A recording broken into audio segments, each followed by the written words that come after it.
Tout ce que je mange entre Paris et Avignon. Ah oui, non mais les gars, je suis déjà sur le départ. Après la Martinique, j'ai fait une escale de 24 heures à Paris. Parce que je pars direction le Tour de France des C'est femmes. ma première fois, donc autant vous dire que je suis super excitée. Et ce matin, je me suis pris, vous savez, les yaourts Activia avec là. des petites céréales, j'aime trop ça. J'ai pris aussi des mangues pour accompagner le tout. Alors ça, c'est mon petit plaisir. Moi, vous savez, la mangue, c'est mon fruit préféré. Et en ce moment, je suis vraiment fanatique. De toute façon, vous allez voir aujourd'hui. Une fois arrivée à Avignon, je suis hyper contente, je retrouve Lucie. Et on découvre toutes nos chambres, donc on avait tout un petit appart bien sympathique. Avec une cuisine qu'on n'utilisera absolument jamais. Et une fois après avoir déposé nos valises, on est parti manger au resto auprès d'une clim parce que là les gars il faisait 38 degrés, il faisait tellement chaud. Et aujourd'hui j'ai voulu tester une théorie. Alors manque de bol pour moi, j'ai eu mes règles dans le train. Et alors on dit que le premier jour de ces règles il faut manger de la viande, un bœuf, un steak, un faux filet, enfin peu importe. Et tout le monde dit que ça change tout. Alors c'est exactement ce que j'ai fait. Et autant vous dire que c'est vrai parce que jusqu'à ce jour je n'ai aucune douleur. Sachant qu'à la base elles sont très douloureuses. Est-ce que c'est mon cerveau ou un mythe? Je ne sais pas. Mais je me suis régalé avec ma sauce tartare et mon faux filet accompagné de délicieuses frites, c'était trop bon. Et j'ai surtout fait un constat, en fait je me suis rendu compte que je mangeais jamais de viande rouge au resto. Et même à la maison j'en cuisine pas souvent. C'est juste qu'à un moment donné de ma vie j'en ai mangé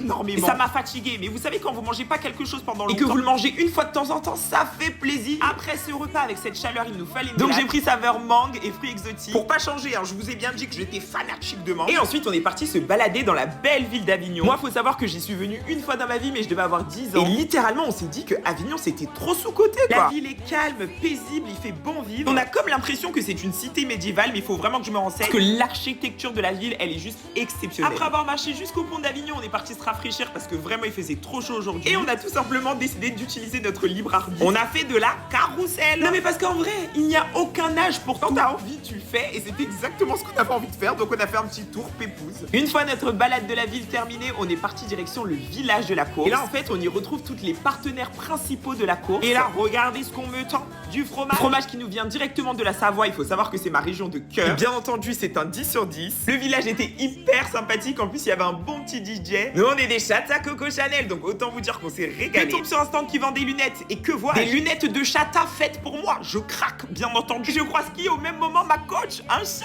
Et en avançant plus loin, je tombe encore dans un piège. En fait, la dame, quand elle m'a vu, elle savait. Elle me tend de la mangue. Chata exotique, quand tu vois, tu sais. Bien évidemment, j'en prends un sachet entier. Je vous rassure, je vais essayer de le préserver au moins une semaine. On a fait nos pancartes pour encourager les cyclistes de demain. Et il était temps pour nous de rentrer sur la ville d'Avignon. On s'est baladé, on a marché un peu et on s'est posé ici au carré du palais. Alors déjà moi j'adore ce genre de petite attention. Regardez-moi ce petit sac avec un bon pain bien frais au basilic, absolument délicieux. Et j'ai opté pour le risotto de gambas et au poulpe. Alors c'est fou parce que c'était exactement ce que je voulais manger depuis ce matin. Et vous-même, rien qu'à en juger à la beauté de cette assiette, vous pouvez dire qu'on s'est régalé. C'était vraiment trop bon. Et pour finir sur une belle note, j'ai encore pris des fruits, hein, une salade de fruits, pourquoi pas. De toute façon avec ce temps c'est idéal. Juste après ce dîner, il était temps pour nous de partir rentrer à la maison. Parce que demain on se réveille à 4h pour le Tour de France.